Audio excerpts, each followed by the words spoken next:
यादों में आदरणीय नड्डा जी कह रहे थे, हम यहां बैठते थे, यहां चाय पीते थे, यहां सामान लेते थे, सारा इस तरह सारी चीजों को लेकर के जिक्र हो रहा था। हम कभी कभी आते थे यूनिवर्सिटी में,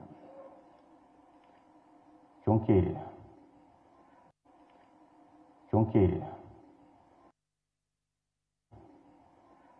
ना घर की परिस्थिति थी यूनिवर्सिटी में पढ़ाने लायक, ना नंबर की परिस्थिति थी एडमिशन दिलाने लायक। हमारा और अनुपम जी का लगभग एक जैसा ही है।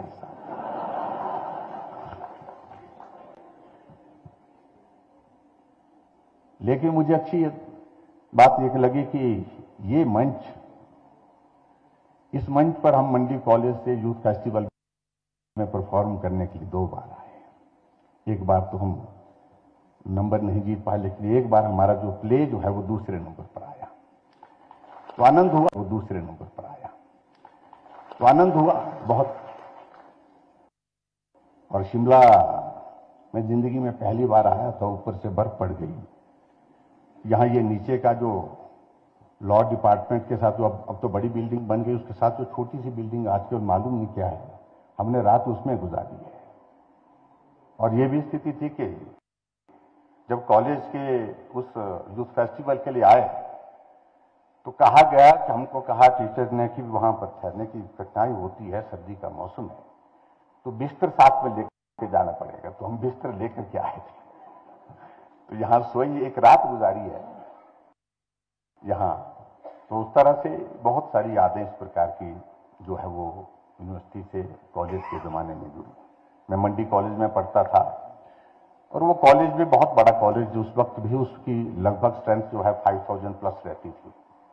आज भी उसकी 7000 स्ट्रेंथ है मंडी कॉलेज की, जिस कैंपस के बाद दूसरा बड़ा कैंपस हुआ है।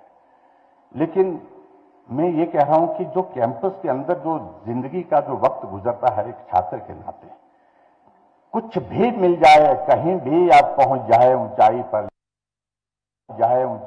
लेकिन वो चीज आपको कभी हासिल ही नहीं हो सकती है। उस चीज के लिए आप कभी जो है वो उसको भूल ही नहीं पाते हैं। जितना आनंद वो वक्त देता है, वो इसके सिवाय कोई और चीज इतना आनंद आपको दे ही नहीं सकता है। मैं इस दावे के साथ कह सकता हूं। इसलिए मैं तो छात्रों को भी कहता हूं कि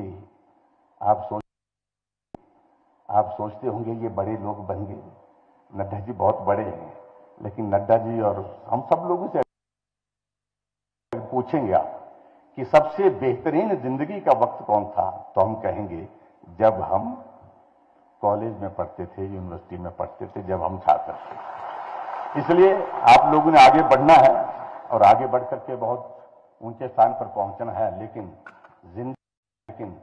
जिंदगी में ये पल जो है आपको सदैव याद रहेंगे। हम कॉलेज में जब पढ़ते थे तो यहां जिक्र किया कि सुखविंदर सुक्खू जी ने जिक्र किया कि नड्डा जी, और यहां जो चुनाव का जिक्र हुआ तो उसमें बराबर वोट हो गए। एक बार ऐसी स्थिति पैदा हुई तो हमारी और नड्डा जी की राशि भी एक जैसी है कि मैंने भी एक चुनाव लड़ा था कॉलेज में, 2 चुनाव लड़े थे कॉलेज में। एक तो हारा, सल्ली से हारा, बहुत बुरी तरह से हारा, लेकिन एक चुनाव में हमारे वोट बराबर हो गए। लेकिन आप लोगों ने कॉलेज में मालूम नहीं, अब तो उसमें कोई आपने अमेंडमेंट की, रूल्स के नहीं की, उसमें क्या होता था, जब बराबर वोट हो जाते थे तो बराबर वोट हो जाते थे, जो उम्र में बड़ा होता था उसको डिक्लेयर करते थे। और मेरे साथ ये मुश्किल थी कि जो मेरे साथ जो दूसरा चुनाव लड़ने वाला था तो उसकी उम्र मेरे से 2 साल बड़ी थी। हमने कहा भाई ये फार्मूला तो नहीं चलेगा, ये तो गलत। हमने कहा भाई ये फार्मूला तो नहीं चलेगा, ये तो गलत है, अन्याय है, लोकतंत्र की बेसिक कॉन्सेप्ट के खिलाफ है। तो आखिरकार रिकाउंटिंग हुई। रिकाउंटिंग में एक स्थिति ऐसी आई कि एक वोट पर नाम दूसरे आदमी का था, उसका नाम भी मेरे जैसा ही नाम था, थोड़ा मिलता था, जय कुमार नाम था, मेरा नाम जयराम ठाकुर था। तो तो रोल नंबर के हिसाब से रोल नंबर मेरा था, नाम उसका था। मैंने कहा ये वोट जो है ये गलत होना चाहिए, ये रिजेक्ट होना चाहिए। झगड़ा हुआ, नारे हुए, शीशे टूटे। आपको मालूम है वो तो बड़ी आराम छोटी सी बात होती थी कॉलेज के इलेक्शन में। और आखिरकार वो वोट रिजेक्ट हुआ। तो एक वोट से शुरुआत हुई। मेरी मंडी कॉलेज की बात कर रहा हूं मैं, बहुत पुरानी बात। तो कदम आगे बढ़ते बढ़ते इस दिशा में चलते चलते आदमी को अब कहां ले जाता है कोई कह नहीं सकता। राजनीति से बहुत ज्यादा मुझे, सच कह रहा हूं कि कतई भी मैं खुद इस बात को कई बार कह चुका हूं कि मैं नेताओं को बहुत अच्छा नहीं मानता था और नेताओं के बारे में अच्छी धारणा नहीं की उस जमाने में। लेकिन आज हम भी उनमें से एक हैं। मुझे नहीं मालूम था कि यहां ऐसे होगा। अब परिस्थितियां कई बार इस तरह से हो जाती है। जब मुझे पहली बार पार्टी का टिकट दिया गया, जम्मू कश्मीर में रहा। पहली बार पार्टी का टिकट दिया गया, जम्मू कश्मीर में रहा। मैं 4 साल जम्मू कश्मीर रहा।